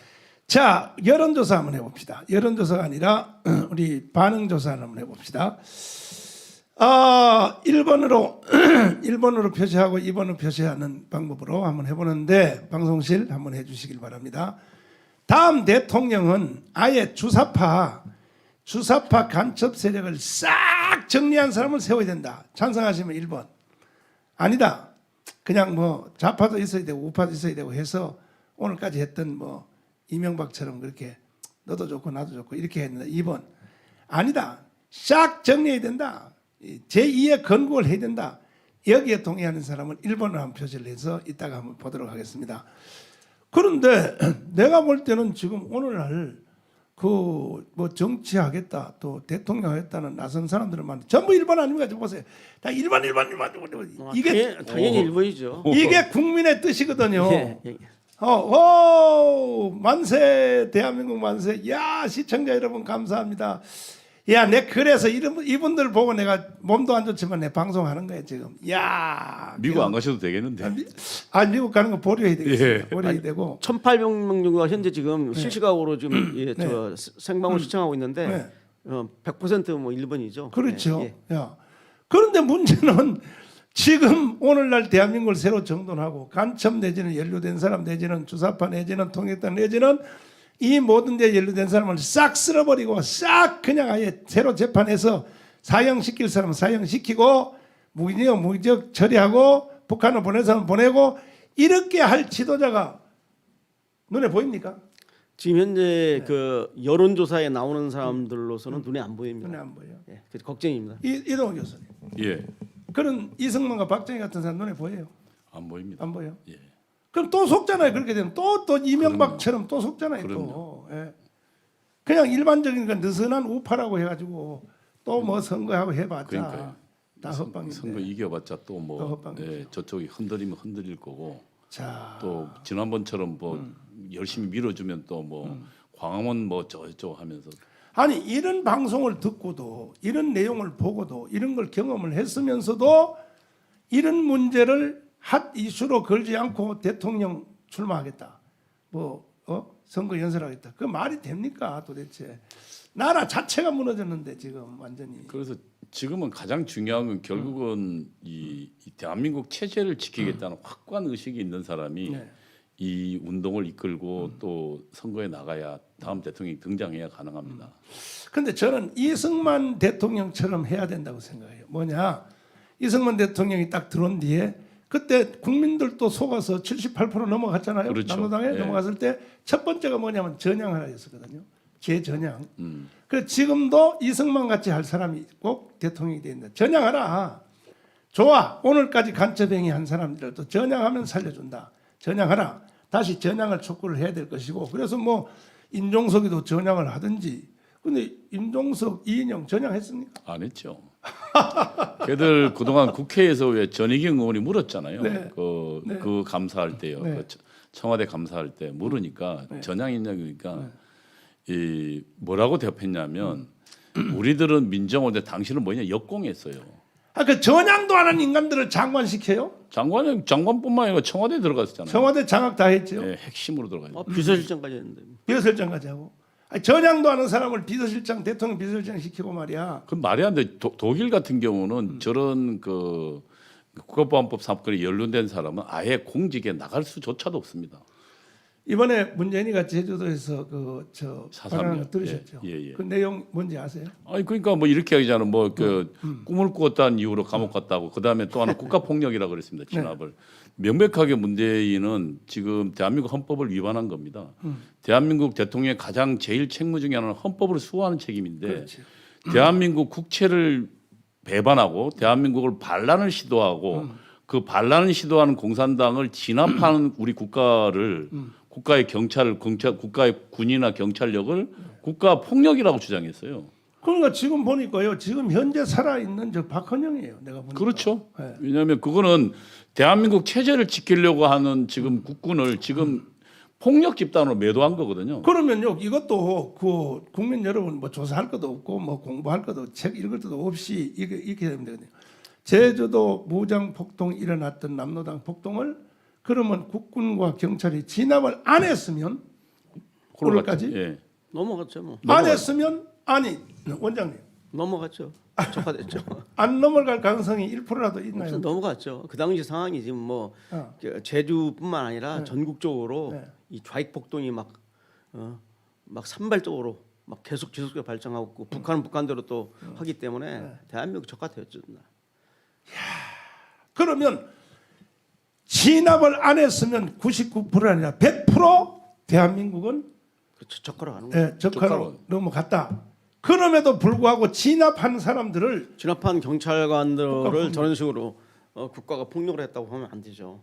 왜냐하면은 대한민국의 이 자유민주주의를 지키기 위해서 이 경찰권이라는 이 합법적인 공권력을 가지고 대한민국의 자유민주주의를 뒤엎으려는 이 폭동을 진압한 건데 그걸 가지고 저런 식으로 그 해석을 해버리면은 대한민국 역사를 자체를 지금 현대사 자체를 완전히 지금 뒤돌리는 거거든요. 이것은 역사 조작은 정말 그 제일 아주 심한 역사 조작입니다. 그래서 공산주의자들이 제일 먼저 하는 일이 뭐냐면 정권을 잡기 위해서 역사부터 조작합니다. 그래서 과거사 막 다 뒤집어가지고 다 거꾸로 하고 그리고 이제 본격적으로 이제 정권 탈출을 가는데 지금 역사 조작을 지금도 하고 있어요. 정권을 잡고 있으면서도 자기 스스로 자기를 지금 부정하는 거죠. 지금 여기 강은에 그 우리 시청자가 그때 제주 4.3은 건국일 전에 그러니까 48년 전 48년 48년 4월 3일이요. 8월 15일이 건국이니까 그 6개월 전에 48년 4월 3일이니까 예. 우리나라의 정부가 공식적으로 생기기도 전에 국가도 설립되기 전에 일어난 일인데 왜 국가 폭력이라고 하느냐? 그 이유는 그때가 우리가 미 군정하에 있었잖아요. 미 군정이죠 그때. 그렇죠. 예.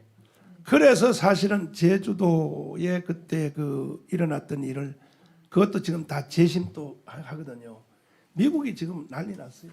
미국이. 근데 이제 저거는 목사님 그 4월 3일 끝난 게 아니고요. 6.25 전쟁 중까지 계속됐거든요. 그렇지, 맞아요. 쟤들이. 맞아요. 그래서 우리 56년도까지. 예, 그러니까요. 그래서 우리 그 이승만 정부가 들어서는 48년 8.15 이때부터는 이제 책임이 우리 대한민국 그 정부에 들어서 있기 때문에 그러니까 그 미 군정부터 시작해서 이승만 정부까지 계속된 사건입니다. 저게. 계속된 사건인데 그래도 결정적인 날 4.3은 그것은 미 군정. 그렇죠. 4.3도 어떻게 되냐면 정확하게 하면 전체 24개 지서 가운데 12개 지서를 습격했습니다. 당시 그리고 그 자료에 보면은 이 총 150정 그다음에 그 총알 한 7,000발 이상을 가지고요. 수류탄 이런 걸 가지고 습격한 겁니다. 그리고 습격해서 경찰서를 사살하고 장악했어요. 근데 그거를 그러면은 예? 진압 안 하면 어떡합니까? 나라가. 그러니까 이제 좌익분자 주도의 무장 폭동을 분명히 이 제주 4.3 사건의 성격이고요. 다만 이 무장 폭동을 진압하는 과정에서 억울하게 희생당한 사람들을 유리해 주는 것은 괜찮은데 그렇다고 해서 원인 제공인 소위 조선공산당 세력들, 남로당 세력들의 소위 말하는 이 제주 4.3 그때는 남로당이 아직 안 나왔죠.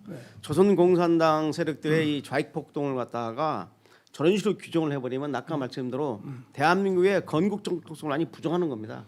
역사 파괴죠. 그렇죠. 그리고 그런데 왜 미 군정하에서 일어났던 일인데 미국이 이렇게 했다는 말을 왜 못하느냐 문재인이가. 사실은 미국이 했다는 말을 이렇게 표현하는 거예요. 사실은. 국가 병력이라고. 그 미국은 겁먹어가지고. 그 간접적으로 하니까 미국이 눈치 못 챌 리가 없죠. 그래서 미국이 이번에 청문회 할 때 그랬잖아요. 문재인은 지나간 역사를 반대로 뒤집으려고 한다.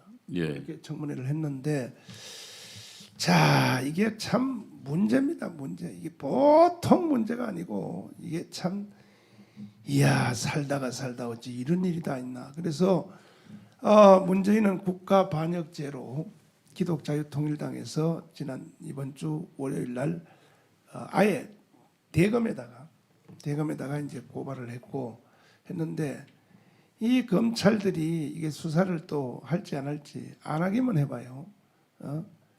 이 대통령이 지금 말이야 국가 반역자인데 이 국가 반역자를 이걸 수사를 안 해? 이걸 수사 안 하면 되겠습니까? 이것을 자 그래서 오늘날의 위기가 왔는데 이제 마지막으로 한번 해보죠. 어떻게 해결해야 되겠습니까? 첫째 저는 우리 국민들이 진실을 알아야 되기 때문에요.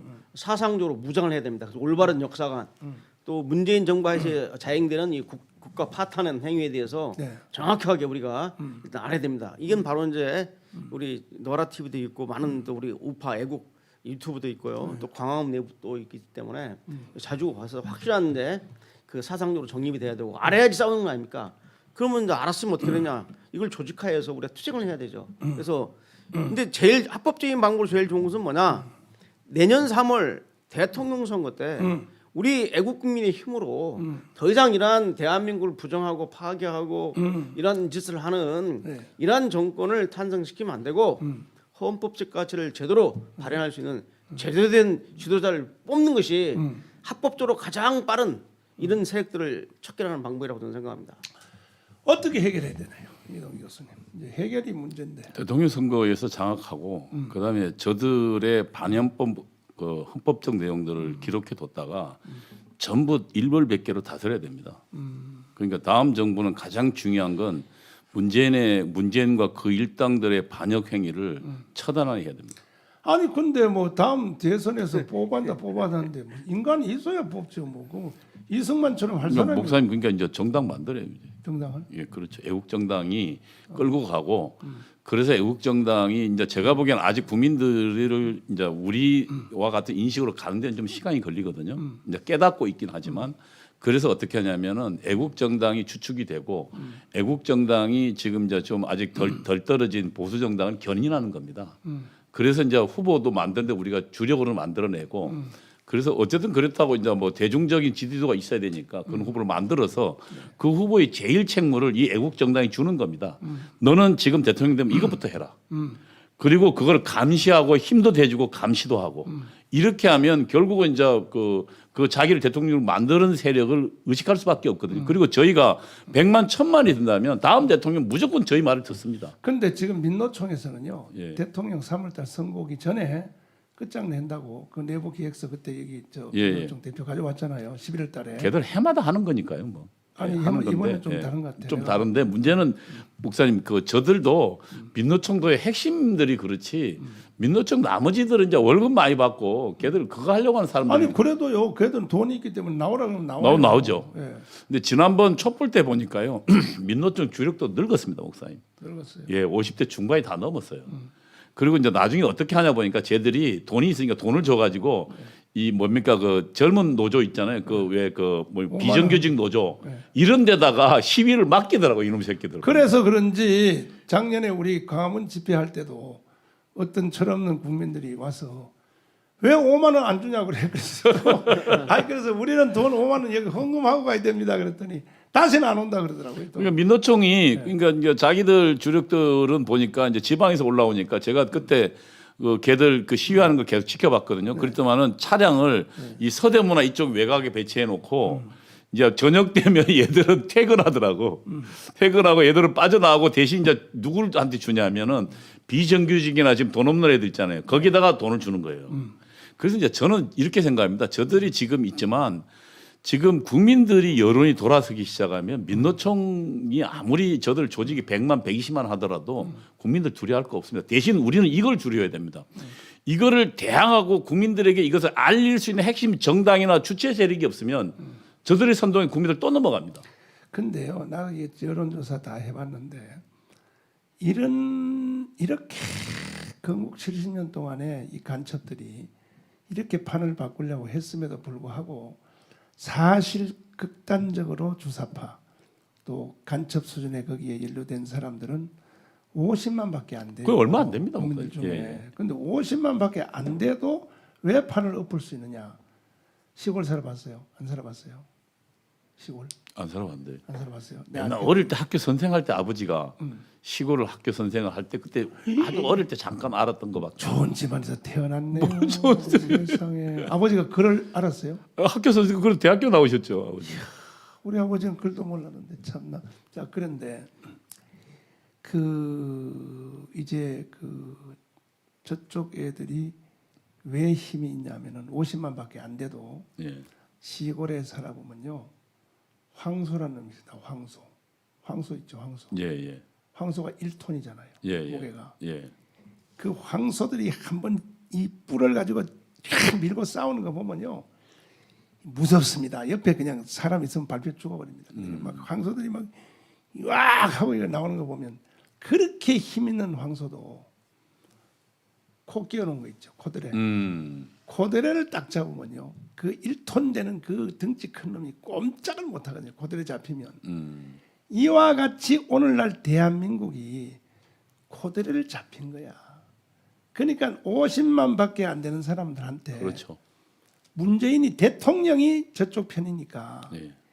꼼짝 못하고 놀아나는 거예요. 지금 대한민국에 5천만 명이 놀아나는 거예요. 지금. 그러니까 그 거기에 해당되는 요소의 주사파들이 있거든요. 그렇죠. 예. 그리고 돈 준다 그랬지. 예. 뭐 한다지 거짓말하지. 그다음에 검찰도 있고 경찰에도 있죠. 그다음에 뭐 방송 다 넘어갔지. 예, 방송 다 넘어갔죠. 방송이 특히, 다 거짓 방송을 하는데 다 믿는 거예요. 그거를. 특히 방송이 가장 중요합니다. 그래서 저희들이 이제 해결책은 하나밖에 없다. 뭐냐? 해결책 하나밖에 없다. 8월 15일 날 우리도 선제적으로 1천만 명이 이승만 광장에 모여서 그렇죠. 이 결의를 해야 돼요. 전체 다 처단하겠다. 그 간첩 혐의에 연루된 사람, 전향하는 사람, 그 이승만 방법대로 하면 돼요. 전향할래? 전향각서를 공개적으로 써. 전향할래? 전향 안 해? 전향 안 하는 놈들은 북한로 가. 이승만처럼 북한로. 1단계는 전향할래? 안 해? 안 하면 북한로 가. 북한로 보내줘야죠. 그때도 약 9만 명 보내줬거든요. 북한으로. 이번에도 개성공단 가면 돼요. 우리 개성공단 잘 만들어 놨잖아요. 금강산하고 우리가 만들어 준 건데 거기 가서 뭐 장관을 해 먹든지 뭐 거기 가서 뭐 국회의원을 하든지 하란 말이에요. 보내고 그 다음에 그 두 가지도 말 안 듣고 안 하는 놈들은 전부 잡아들여야죠. 어떻게 해야 돼요? 전부 잡아들여야죠. 잡아들여야 돼요. 예. 잡아들여 처단해야죠. 그리고 특히 이 핵심적인 자리에 있으면서 대한민국 헌법을 파괴했던 애들은 절대로 용서하면 안 됩니다. 이동 원장님이 그때 국정원장을 한번 해가지고 싹 다 잡았죠. 어이 뭐 정말 목숨 걸고 해야죠. 그래서 저들이 제가 볼 때는 유동열 원장이 잘할 겁니다. 그 문제는 뭐 대한민국 최고 전문가니까. 그리고 그렇지, 또 맞아. 성깔도 있게 생겼잖아요. 아. 예? 유동열 원장이. 아니 근데 저 원장님 국정원장 시켜주면 싹 한번 잡아가지고 국가를 새로 정도. 아니 이제 누가 이제 되더라도 이번에 내년 3월에 제대로 된 정부가 들었으면은 뭐 저희들이 강제를 해서 강력히 압박을 해서 이제 재고 정리를 하면서 과거 문재인 정부의 그런 국정 파탄과 국가 파괴 행위에 대해서 철저히 물어야 되죠. 이걸 묻지 않고 뭐 국민 화합이나 통합이라면서 어물쩍하고 뭐 정치 보복 안겠다고 넘어가는 이런 사람을 절대로 뽑으면 안 됩니다. 나는요. 정치 보복 아니 위법행위 했는데 처벌해야지. 그럼 정치 보복이라고 위법행위한 사람 처벌 안 하는 것이 말이 됩니까? 그래서 과거에 보면 이 정치 보복 찾고 않는다. 뭐 국민 통합이 중요하다, 화해가 중요하다 이런 말을 하는 분은 사이비 우파 후보니까 절대로 지지해주면 안 됩니다. 네. 자 그래서 저는요 사실 이 내년 3월달 대선 돼서 누가 대통령이 돼도 희망이 없다고 봅니다. 왜 그러냐? 이번에 서울시장 오세훈 시장이 됐지 않습니까? 오세훈 시장이 지금 열흘 동안 하는 걸 보니까 헛방이에요. 그래서 안 된다는 거예요. 벌써 오세훈 시장이 제1번 가문 광장구 공사하는 거 있잖아요. 아니 저 선거할 때는 뭐라고 했냐면 원천 무효하겠다고 했잖아요. 했는데 어제는 뭐 이미 공사가 진행 많이 됐으면 한다. 참 정신 나가지고 말이야. 그러니까 보니까 다음에 대통령이 누가 돼도 희망 없어요. 지금 오세훈처럼 또 저렇게 간단 말이에요. 국민 화합을 위해서 화학 같은 소리 한 건에서 화학 화합은 대한민국이 회복된 상태에서 화합이 필요하지. 예? 이게 그래서 내가 지금 오세훈 시장 하는 걸 딱 지금 예를 겪어 보니까 뭐 10년 동안 내가 없는 동안에 뭐 서울시를 이렇게 만들어 놨어 뭐 하는데 아직도 본질을 못 본 거야. 나는 어떻게 됐냐? 박원순이가 서울시장 하는 동안에 10년 동안 뭔 일을 했냐? 서울시를 인민공화국을 만들려고 한 거예요. 공화한 거야. 거기에 대해서 본질을 딱 파악해야죠. 본질을. 뭐 시민단체한테 뭐 7천억을 지원했다. 7천억 지원했다는 것만 말하면 안 돼요. 이 돈을 왜 지원했느냐? 서울시를 인민공화국 만들기 위해서 부시장도 서정엽도 대행대리도 간첩연루로 6개월 동안 깜빵 살았죠. 그 사람도. 맞죠? 예. 안 살았어요? 서정엽은 지금 관리 출신 아닌가요? 아닌데. 서정엽은 아닐 겁니다. 예. 아니 아 맞아요. 서정엽은 그 예. 아니, 운동권 출신이더라고요. 서정엽 아니 그 깜빵 누구 말하는 6개월 거예요? 살았다니까. 정무부시장 말하는 거예요? 아니 이번에 예. 저 시장 그는 시장 권한대행했던 예, 권한 대행한 그거였죠. 사람 예. 한번 찾아봐요. 혹시나 그 실수하면 행정관리- 안 되니까. 아니, 행정관리예요. 행정관리 아니, 행정부시장은 행정관리입니다. 그래요? 예 행정부시장은 근데 그 사람 깜빵 사는지 안 사는지. 아니 그 정무부시장이 있어요. 정무부시장 정무부시장이죠. 서정엽 말고 아, 다른 서정엽 사람 아니고? 예, 근데 저분은 아, 행정부시장이고요. 그렇구나. 예. 행정부시장은 관료 중에 임명. 관료. 그러면 수정하겠습니다. 예, 예, 그러면 예. 정무부시장이 그러면 감옥 갔다 온 친구죠. 감옥 그리고 갔다 온 사람. 박원순은 또 뭡니까 그 비서실장이 간첩 출신이었습니다. 누가요? 비서실장이요. 간첩 사건에 감옥 갔다 온 친구입니다. 비서실장이. 그럼요. 박원순 죽을 때 그때 왜 그러니까 보세요. 그럼 박원순의 목표점이 뭐였었냐 말이야. 어? 그리고 뭐 맨날 평양 지원한다고 떠들어대고 말이야. 맨날 하는 거. 그리고 뭐 가문 광장에서 뭐 인민 김일성 예, 저 친구네요. 비서실장 예. 드러났네요. 박원순 비서실장인데 중부 지역당 예. 남조선 노동당 중부 지역당 사건요. 그러면 여기에 대해서 우리 오세훈 시장이 나 이제 서울을 인민공화국으로부터 건져내겠다. 딱 이거 박원순이 해놓은 모든 걸 원천 무효하겠다. 이렇게 나가야 되는데 그렇게 나가야죠. 뭐 화합을 그래서 나는 다음 대통령도 선거 또 하나만 하다. 내가 이런 걸 위해서 내가 목숨 걸고 강화문 운동을 했냐. 내가 아주 회의가 딱 드는 것이 다음 대통령 또 돼봐요. 또 뭐 윤석열이가 되든 누가 되든 또 저런다고 국민 화합을 위하여 뭐 화합은 뭐 개 나발이 화합이에요. 아니 지금 강도가 대한민국을 다 먹어버렸는데 무슨 국민 화합입니까? 화합은. 그러니까 참 답답한 거예요. 답답했는데 그래서 저희들이 할 수 없어요. 지도자들도 멍청하고 대통령이 돼도 다 멍청하고 시장이 돼도 또 뭐 앞으로 어떻게 할지 모르지만은 하는 일을 보면은 참 기가 막혀. 난 도대체가 그러니까 오세훈 시장도 아직 분노가 없는 거예요. 분노가 없는 거야. 예?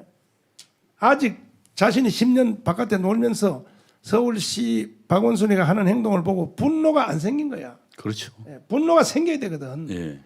최소한 정강훈 목사 속에 있는 분노가 글로 이전이 돼야 되거든요. 그래야 무슨 일이 되든지 말든 할 텐데. 그래서 3월달 대통령 선거 해봤자 그것도 기대할 게 없구나. 왜 또 저런 식으로 뭐 국민 화합을 위해서 뭐 또 이따위 소리 하니까 이렇게 된다면 이제 우리는 할 수 없습니다. 8월 15일 날 끝내야 되겠습니다.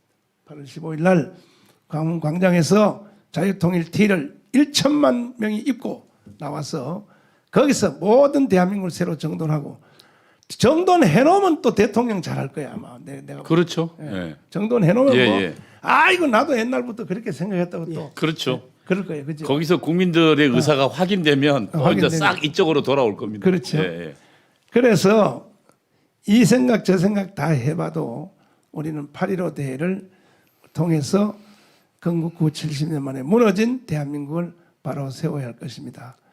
존경하는 국민 여러분 강화문 온 앱에 아직도 가입 안 한 분들은 꼭 가입해 주시고 특별히 이 대한민국의 근본 문제에 대해서 공부를 하시기 원하시는 분들은 유동열 우리 박사님이 운영하시는 유동열의 안보전선 거기 유튜브에 꼭 들어가서 거기다가 구독도 신청하시고 또 지원금도 쏘시고 그렇게 해서 여러분 공부를 열심히 해주시기를 부탁을 드리고 또 계속 이어서 이 주제로 내가 대한민국 바로 설 때까지 난 이 방송 계속 할 겁니다. 계속해서 누가 간첩이고 지금도 누가 전향 안 했고 또 전향 안 한 놈들이 지금도 대한민국에서 무슨 짓을 하고 있고 계속 까발리는 방송을 계속해서 대한민국을 새로 바로 세우기를 원합니다. 자, 이제 마지막으로 또 국민들에게 말씀 한마디 하시고 마치도록 하겠습니다. 예. 네. 지금 그 통일혁명당의 후세들이 또 후신들이 지금 대한민국에서 권력 핵심부에 그 첨착이 돼가지고 활동을 하고 있습니다. 나. 이러한 그 간첩 이야기 앞으로도 계속 여러분들께 소개하겠습니다. 감사합니다. 자, 또 내가 계속 저보고 근데 이제 그 전향한 후에 협박 안 받았습니까? 아니 근데 뭐 그 따로 협박은 없었고 그 친구들을 보고 그 이제 당신은 당신 길 가라. 그리고 우리로서는 이제 당신과 끝이다. 특별히 그때 가까운 친구에서 우상호 예. 항의자는 안 왔어요. 그러면 야, 니 왜 떠들어? 한 명도 안 하더라고요. 안 해. 왜냐하면 전부 정확한 사실이니까. 사실이니까. 예. 야, 뭐 제가 거짓말했으면 그 친구들이 뭐 항의하든지 뭐 또 뭐 소송을 했겠죠. 그래도 저녁에 혼자 다니지 마세요. 그래도 뭐 목사님 뭐 진 죄도 많은데 뭐 그렇게 또 죽으면 영광이죠. 뭐 하나님 불러가시면. 아니 그런데 영광은 영광인데 예. 대한민국은 바로 세워놓고 예. 하나님이 알아서 하지 않겠습니까? 하나님께서. 자 국민들에게 마지막 말씀 한번 하시죠. 저는 이 소중한 대한민국이 발전돼야 한다고 생각하고 우리는 지금 굉장히 중요한 기로에 서 있다고 생각합니다. 그래서 이 기로에 정말 우리가 그렇다고 이 운명을 저 흐리멍텅한 야당에 맡길 수는 없습니다. 어쨌든 8월 15일 날 우리가 좀 적어도 100만, 1000만이 광화문 온내부로 조직되고 우리의 압도적인 의사를 보여준다면 이 대한민국은 바른 궤도로 올라설 수 있습니다. 그래서 저는 광화문 온내부로 조직하고 나부터 배우고 우리 주변을 가르쳐야 한다고 생각합니다.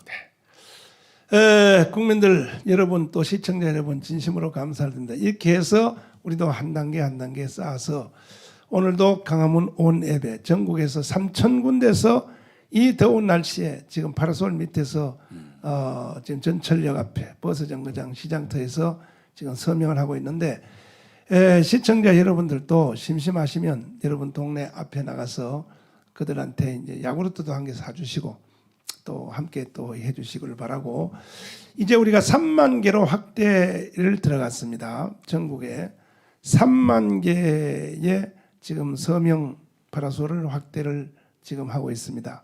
그래서 이 방송 들으신 여러분 중에서도 자원봉사하실 분들은 전화로 연락해 주시면 여러분 집으로 파라솔하고 의자하고 한 세트를 다 붙여드립니다. 10만 원짜리입니다. 10만 원짜리 다 붙여드릴 테니까 여러분들이 꼭 참여를 해서 3만 개의 거점을 우리도 간첩들처럼 3만 개의 거점을 우리가 설치를 해서 완전히 대한민국을 바로 세우기를 원하니까 꼭 여러분들이 3.1 독립운동하는 정신으로 많이 참여해 주시기를 부탁을 드리고 그리고 광화문 온 앱에 아직도 등록하지 않은 분들은 다 등록해 주시고 널리 전파해 주시기를 바랍니다. 또 다음 시간에 더 자세한 충격적인 정말 몸이 벌벌 떨리는 이런 내용으로 여러분들을 뵙도록 하겠습니다. 예, 감사합니다. 예, 감사합니다. 감사합니다.